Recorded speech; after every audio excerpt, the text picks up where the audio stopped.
All right, I will start by once again welcoming you. Good afternoon. I want to start again by apologizing, as I did, seems like 5 days ago, but realized it was just yesterday morning at about 4 in the morning when we videotaped the message. But apologies to our families, specifically families and students, for this disruption in their learning.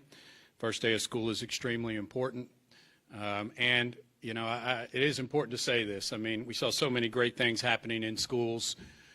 Brand new schools, kids enthusiastic. It's just a shame it has to be overshadowed by the transportation problems that occurred after school.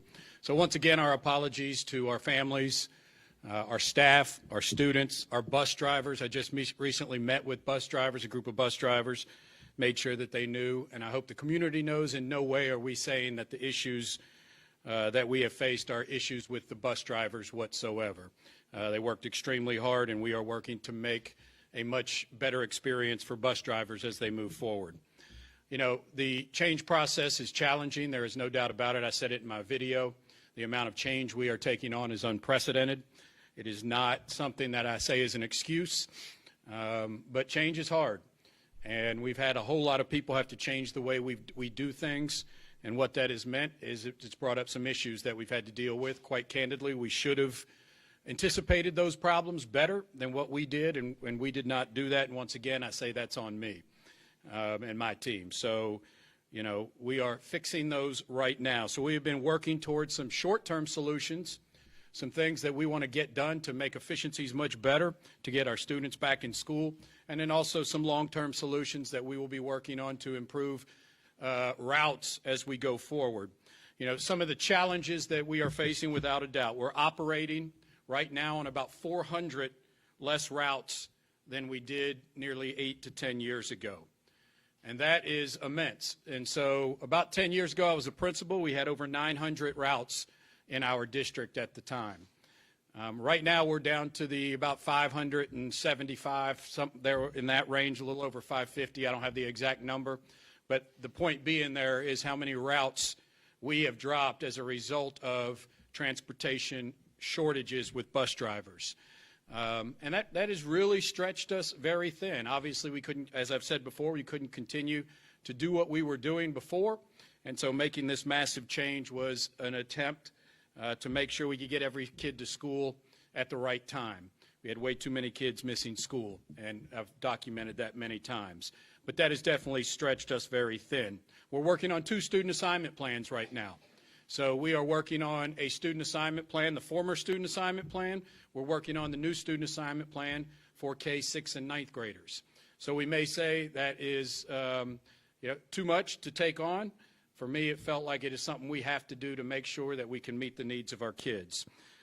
Obviously, all new systems for bus drivers and schools. Issues that we're working on fixing with depots, where kids are brought into our depots and they are dropped off and to get on another bus. Because once again, we are a district who provides transportation to nearly every kid who requests it.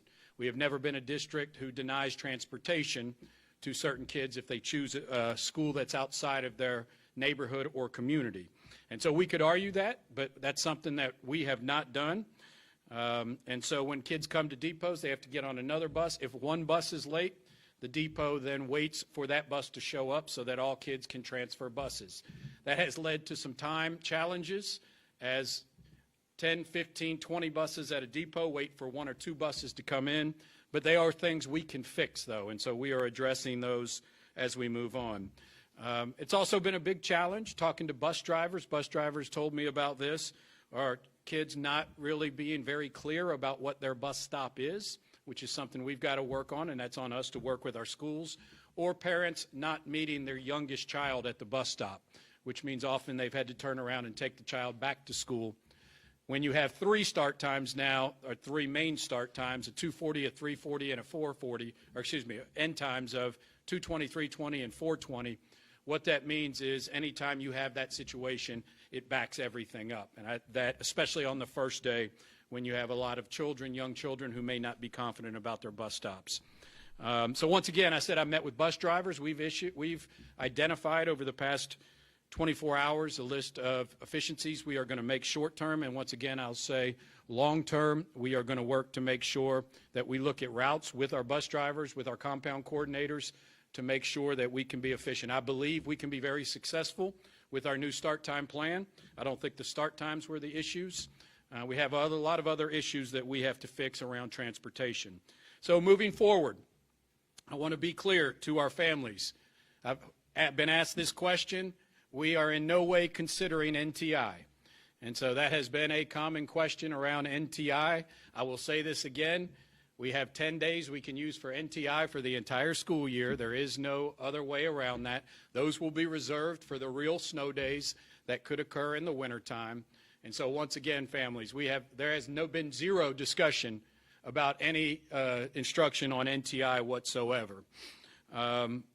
We will ask our board to forgive as many days as we are legally able to, and so parents ask about whether we will add days on or not. We are dictated by state requirements that say students have to be in school for a certain number of hours per year, seat time. We go above that by about 4 days. And so what we can do, depending on how the year shapes out, whether we have a snow delay in the start of school for a couple hours, that counts, or snow cancellations, those type of things. But we will be asking our board, pending what happens with the weather, to forgive as many days as possible of the ones that students are missed. So I've gotten a lot of questions about that. I want families to know about that. And so we continue to work yesterday, today, tomorrow, and Sunday. We believe that we are going to have some solutions in place. We do know that families want to know about next week. I believe, looking at it and the things that we need to implement with our bus drivers, it could be the middle of next week, but that's what we are shooting for right now.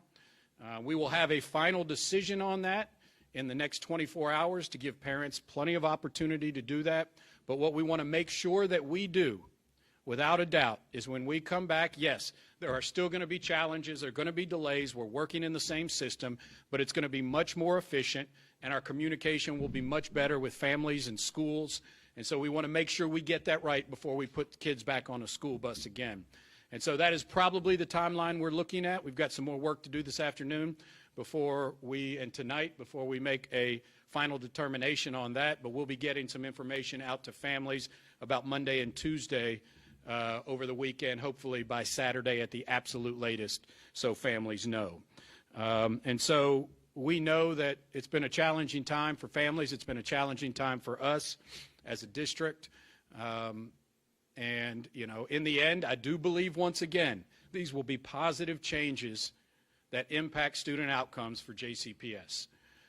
We have a new start times, as you know. We have a new student assignment plan. We have new curriculum for all of our schools. I could go on and on. We're working on weapons detection. It's a lot. It really is. They're all important. We're going to implement them, and we're going to be successful with them.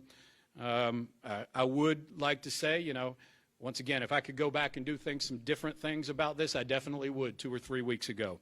I also want to say our teams have been working nonstop over the summer. So the belief that, you know, we haven't been doing that, this has been the most active and challenging summer of my time as superintendency as we have pushed forward to make these changes. So we will move forward, and we will make this successful as we move into next week. So happy to take any questions.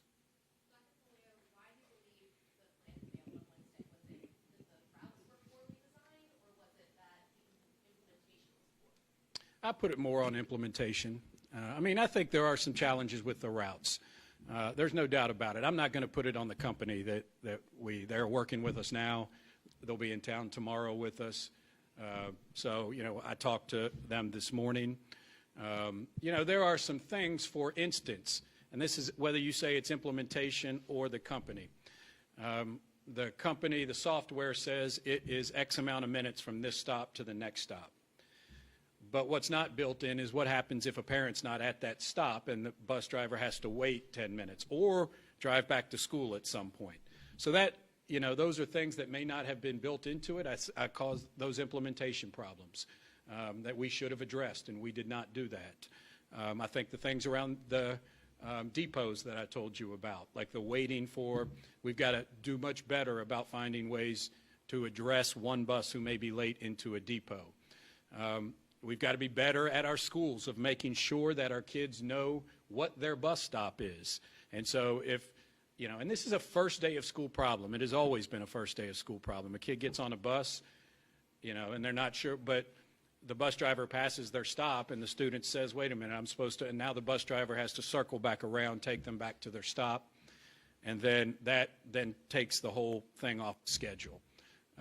So, you know, there are some changes. I'm not going to not say, well, let me say this. There are some changes that need to be made to the routing system. It is definitely not perfect, but we need to focus on our implementation. You said if you could go back, you would change some things. Specifically, what would those be? I'd be doing the things I'm doing right now, which are focusing on some of the, you know, I can't get into real specifics about some of the massive, you know, the changes that we're looking at.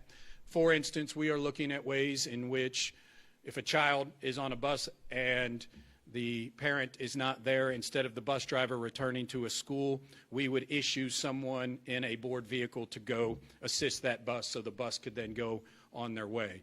We are working on ways at our depots, once again, that if one bus is late, we let everyone go on so it doesn't hold up the whole system, and therefore we can make sure that the bus is, and then have an alternative for that bus when they come into the depot. So it would be one bus late instead of 20 buses late. There's a multitude of other things around how we're tagging kids at school. We've always tagged elementary schools. We know our high school and middle school kids need to have that as well now because we have a multitude of routes. Every kid has at least 2 different bus drivers and 2 different bus numbers. And so, you know, those are things I would have done differently. They may be personnel without CDLs in a van or a smaller car. How much is the contract with Alpha Route, and how did you end up choosing them? I'm not sure what the number is. I'm sure they can give it to you. My guess is you probably already know that number. But I don't know exactly what that number is. Carolyn, can you get that number? 265,000? 265,000. And so we always go through an RFP process, a request for proposal, where we ask companies to put in a proposal. You know, we needed folks who could do this. We've been working on the same system for 40 or 50 years. And really all we did was start with our old system from the year before and just change it. And so what happened is when we had 950 bus drivers and bus routes, every year when it got down to 850, we would combine or do double and triple runs, then 750 and then 650. You know, and now we're down to under 600 routes. And so we needed to improve efficiencies. There was no way we could keep doing what we were doing with the amount that we had. So an RFP process was done. We interviewed, go through a process, interviewed anyone who gives a response to us, and then we select a company from there. There's a ton of articles online and TV stories about the issues in Columbus with Alpha Route, and they ended up getting another company with different software because the issues there were so bad starting in September of 2022. We spoke to Alpha Routes about that, and we spoke to Columbus about that specifically. Once again, I think what they said, too, was their major problem was implementation and how it talked from their computer system to Alpha Route's computer system. So they acknowledged a lot of their problems, but we also know they've been very successful in other districts, too. What are you hearing from bus drivers as far as what went wrong and what they need as far as support? Well, I mean, I'll just, you know, we have some of our systems working on very advanced technology. We have other systems that are not working on very advanced technology. Just being candid and self-admitting this. And so, for instance, our bus drivers, when we give them turn-by-turn directions about how to complete a route, it is essentially a sheet of paper that says take a right here, take a left here. I mean, that is their bus route system. Now, GPS on buses with turn-by-turn technology, there's some real stipulations by law, but we should be doing that. And so, you know, a problem is, without a doubt, is we've had to add thousands of additional stops from where we were a month ago when the routes came out. And so every time you do that, you add a stop somewhere along the way, which increases time. But we have to have stops for all kids. And so we continue to do that right now. And bus drivers may not, with our new system, they're not familiar with, many of them have been doing the same route, the same area of town for 2 decades. And so now they're having to do multiple areas of town around efficiency, and that is causing them to, especially when stops are added, not know where to go. But the bus drivers pretty much told me that the direction on where to go is not necessarily their problem. It is the addition of stops that is the problem. It is not being familiar. It is many times kids not knowing exactly where to be dropped off or them having to circle back. It may kids not knowing their bus stop or their bus number. And then all the things I've shared already about depots and some of the other things. But we're working and looking into some GPS technology. That's not a next week solution, obviously, but that's something that we want to work towards. There's been talk of splitting up the district. There was just a press conference yesterday by a group of Republican members. Do you think the district should be split up, and what do you have to say to that? Well, I've answered this in front of committee of Senate and House Education Committee. I'm not aware of any large, consolidation is not an easy process, but it's a much easier process. Deconsolidation, if that's the right word, and I think about the challenges that will come with that.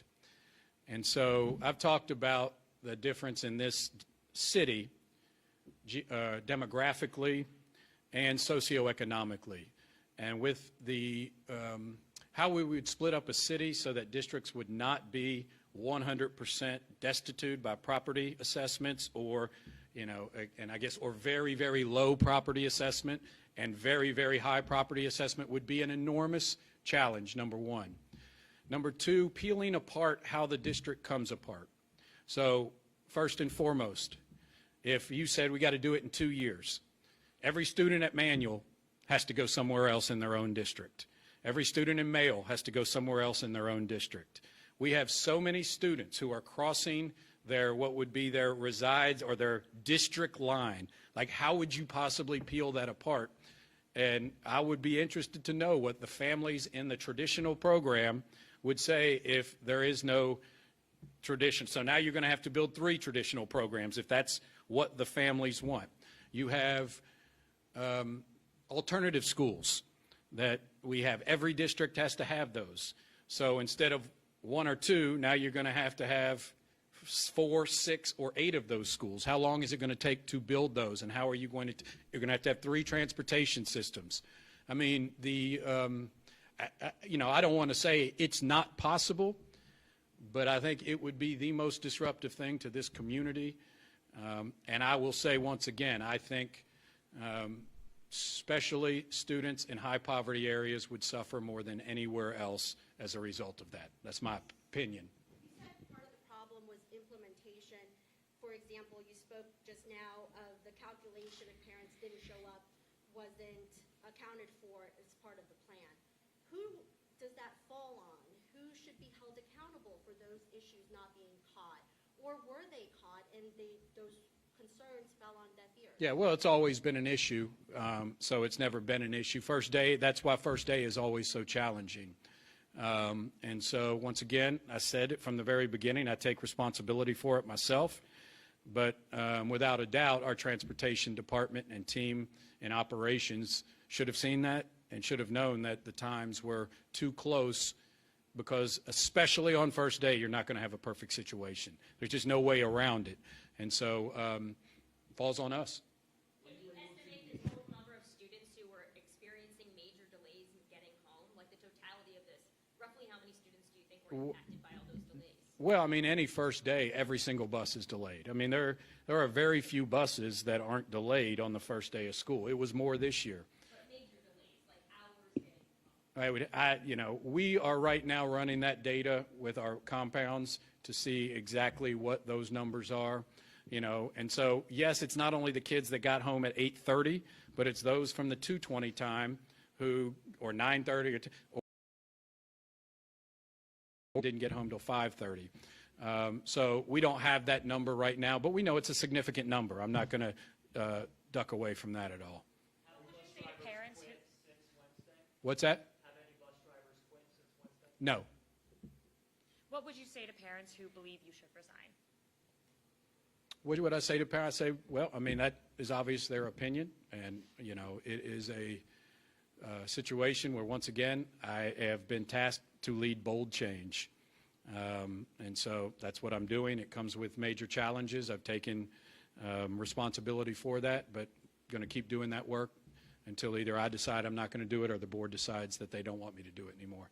The board meeting with bus drivers today, were you able to meet with them prior to the first day of school to get their input and what they thought about the bus route? We met with our coordinators and some of the staff met with bus drivers, but I did not until today. Some of your complaints are saying that some of the routes simply are not possible when they're driving from one end of town to the other just to pick up one student. Are there any considerations for shortening the routes themselves? I know that there's a little. That's the long-term solution. So, once again, I'll say this. To start school, and when we change routes, staff are going to have to practice those routes. GPS would be a huge success for us if we could program the routes into GPS so it really takes off a lot of that practicing. So that is something that we're continuing to do. But they shared that same thing with me, too, that the routes are too long, and especially if there's any hiccup, like I said, then it completely takes them off of schedule, and that just compounds. So we're trying to improve that efficiency short term so we can get kids back into school. But I told bus drivers and their coordinators that we want them to be a part of the solution and go for our longer term, which may be a couple of months, but working to improve efficiencies on those routes. I've heard from drivers that they brought these concerns to their compound managers when they got their route sheets on August 1st, that, you know, the route sheets had inaccuracies, sending them the wrong way down one-way streets, having stops that don't exist. And did you all hear those complaints from managers? And if so, why not just move the school year back a little bit and, you know, work those out? Yeah, I agree. I mean, I talked to John Stovall often about it, and he said that he told me about it, and he did, that there were a lot of concerns. So, I mean, this is not something I don't have conversations with, folks about. And so that was one of the things that I've thought of a lot in my almost nonstop awake hours over the past 4 days. Is that something I should have done? And so, you depend on your team a lot to make sure that they inform you. Are these accurate? What do we need to change to make it right? But there's no doubt that we receive those complaints. How much training and practice did drivers get prior to the first day? They got more days than we've ever had. We changed their calendar to have 5 full days of training, which is, I don't know what it was before, but it's more than we've ever had to have 5 days of training. But once again, they're not really saying to me that it's as much the practice as it is some of the implementation things that I've talked about. Not that I'm aware of. They offered me help yesterday morning. I was in contact with UPS yesterday morning. We've been in contact with them multiple times. So yesterday morning, to my knowledge, was the first, but I'm not sure if they reached out to someone else. Yes. That we're collaborating with them on some efficiencies, especially things like the GPS system, things like that, how they have tracking for, the packages and things that they do. I'm not going to say I have not been a part of those conversations. So understand that this is not my expertise as far as, our team is meeting with UPS. So I can't say specifically, I've been debriefed afterwards about the conversation, but I can't specifically talk about those conversations. Implementing the bus delay spreadsheet we used last year so families know that their buses are running behind? So we are going to implement some things around communication, there is no doubt. Those spreadsheets last year, though, were really for pre-planned. So they were the things like, okay, we're missing 75 drivers, and for this week, here are the kids who will be showing up 2.5 hours late to school. I mean, that's what those spreadsheets were for. But there is no question that the communication is something that when we get back on, that we improve that communication with families. How exactly are you planning on improving communication with families going forward? Well, what we want to do is make sure that, first of all, communicating with schools better, schools communicating with us better, and making sure that through the technology we have, we allow parents to know, just like we did last year, when we'd wake up in the morning and tell a bus that, you know, families, bus 1075 is going to be 40 minutes late being picked up. We plan on doing the same thing after school as well. Speaking of communication, I do have to ask, yesterday we heard from a lot of parents that wanted for you to answer questions based on the fiasco that happened. Why were you not available to answer those questions yourself yesterday? And then also, from a viewer, do you think that you should give up the $75,000 raise that you just received in light of the problems? Well, I think that's a good question. I mean, you know, I've gotten a lot on that raise, and here's what I'll say. I mean, I don't think it's any secret. The Courier reported on this that, you know, I have a pension where I can make the same as what I do now. I told the board that, you know, this is not me. You know, I live in the same house, the 1,050 square foot house I did 23 years ago. And so, but I did say, you know, I've got a family, I've got things that, yes, if I'm essentially volunteering to work in a job that I consider to be one of the most difficult job in the nation, period, in the nation. And I'm not the only one. These are not just this one, but large urban district superintendencies are the most difficult jobs you can have, which is why I'm one of the most senior superintendents in the nation right now, and only have done this for 6 years. And so, you know, I told them that, and I said that you know, I'm committed to this year, but long term, volunteer is going to be difficult for me to continue to do this. They asked me to stay, and that is what they gave me. So I don't know. I'm thinking about that a lot. About you know, to say that it doesn't pain me that we had these major mistakes and I put it on my shoulders is, it's, you know, it does. It pains me. And so anytime I'm an educator, and from the first day I started this job in Shawnee High School in '97, anytime a day didn't go well, it really pained me and it hurt me. But it's a lot different when you're superintendent and have 96,000 students.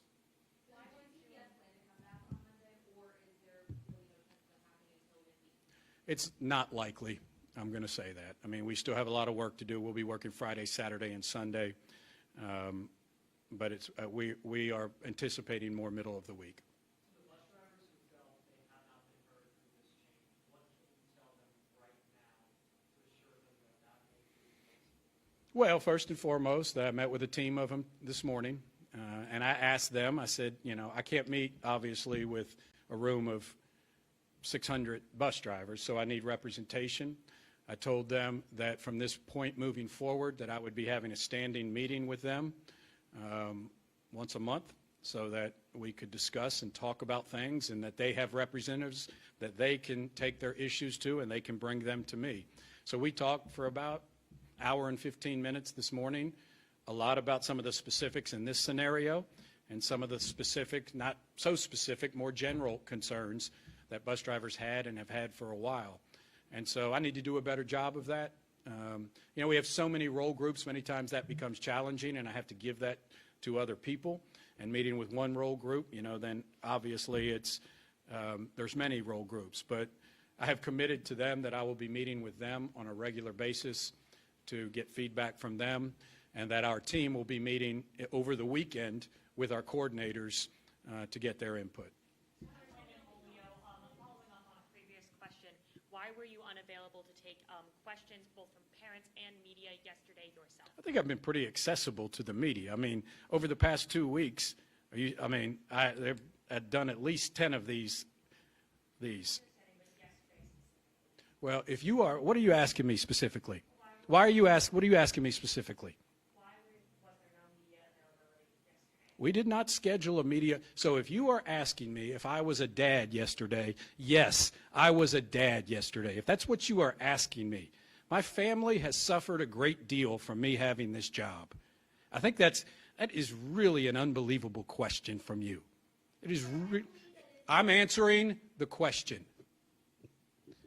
And yes, did I drive my daughter to college? I don't know who else would do that. I drove my daughter to college while I worked the entire time. I was a dad yesterday morning, on the phone the entire time, dropped her off at college and came back and worked the entire time. So if there is an issue with that, me not being available to speak to you because I was being a dad, then that's what I was being.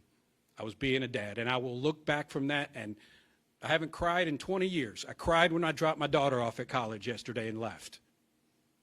And I don't think there's anything wrong with that.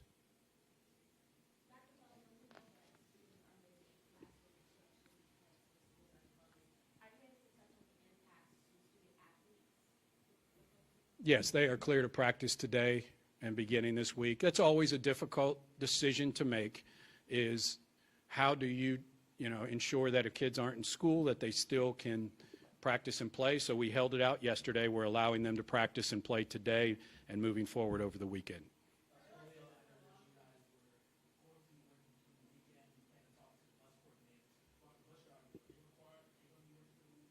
It's an option for them. We are paying them additional. They don't have to.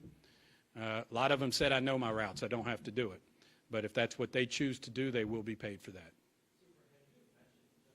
I'll get you next. Go ahead. I realize this is an immediate solution, but at what point as a district do we start looking at how we're busing kids all over? We're not charging kids. We let kids choose to go across the county. When does that not become feasible? Most districts aren't that accommodating. I think it's something that we're really going to have to take a look at.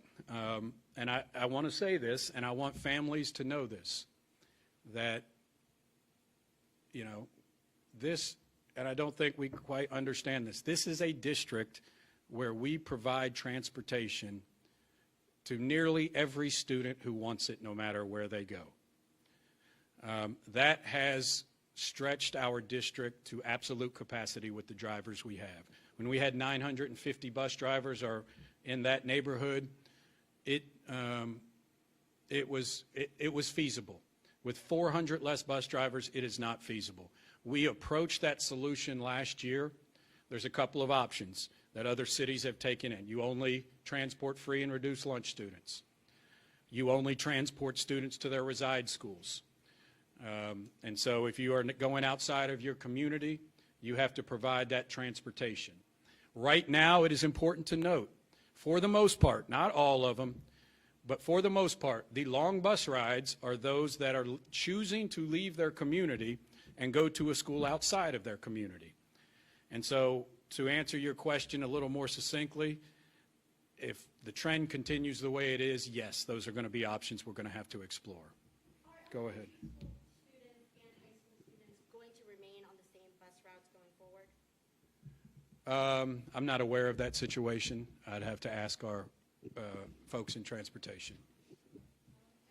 I didn't think they were, but I don't want to comment unless I know that for a fact. It seems you have mentioned both the difficulty of your job and the future of your job. Repeat that for me again, please. It seems you have mentioned both the difficulty of your position as well as the future of your position multiple times. It seems this is something that's weighed on you, at least even before this. How much has this added to that, and can you expand upon that? Without getting too personal, it's weighed on me a great deal over the past several years because it's taken a major toll on my family. I mean, there is no doubt about it. Just from having to answer the question about whether I take my daughter to college or not, to the absolute vitriol that my family has to see on social media, just the nastiness, it really takes a toll. And this is not me. This is nationally. I mean, this is nationally. The amount of superintendents who have quit is immense, to the point where I'm fearful for this community and many of our communities that there will not be many, if any, applications for these jobs moving forward. And so, I get it. We've had to make incredibly tough decisions, over the past 6 or 7 years. COVID was absolutely awful when it came to decision making. And the hardest ones are when there's no right decision. And when I say no right decision, half of the population are going to be very upset with you. I mean, there is no way around that. And so that means whatever decision you make, half of the people are going to express their opinions to you in a very animated way. And I'm not saying that's wrong. I'm just saying that's the reality of the job right now. So from COVID, and then taking on, a lot, and even before that, state takeover, teacher sick outs, COVID, the changes we're trying to make around student assignment and things like that, because I'm not someone who is going to just say we're going to do, it's a lot easier as a superintendent to do the status quo. It really is. But it's not what's right for kids. And so, yeah, I mean, it weighs on me a lot. It weighs on me a great deal. But I've invested a lot into this district too. A lot of dog years, I'll be honest with you. I never thought I would have this job. I really didn't. I wanted to be a teacher, and then I wanted to be a principal. And I never thought my wife still tells me, like, why in the world are you doing this? After today's press conference, she'll be very much more upset about why I'm doing this. But, yeah, there's no doubt it weighs on me, and it weighs on you too when you're doing it for no additional pay. No, and I make a good salary. I'm not saying that. I really, really do. But it's really difficult when you say you could be making nearly the same whether doing this or not doing this.